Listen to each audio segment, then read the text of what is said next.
walang lalaban nito yung nagugupit. Tinanggihan na nga ako eh.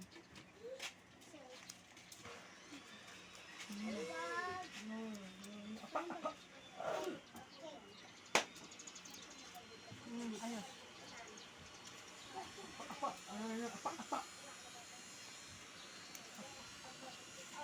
Ganito lang magupit guys. Kung yung may mga anak na special child na katulad ko, na hindi ko, siyempre natatakot din tayong dadalhin sa salon.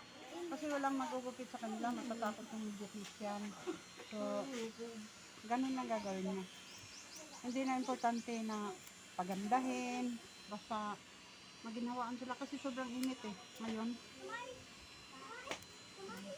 Hindi ko na inaano diba? Huwag kang malikot, huwag kang malikot.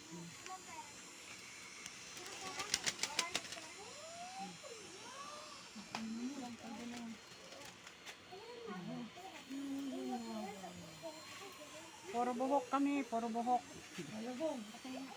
Kayagong gusto mo? Oo, kasi kakain dali, mamaya. Kayagong. Huwag kang mga ano ng bata. Sakit mo pa. Kayagong. O, sandali lang ha. Sige na. Ay, hatid ko mga sa loob.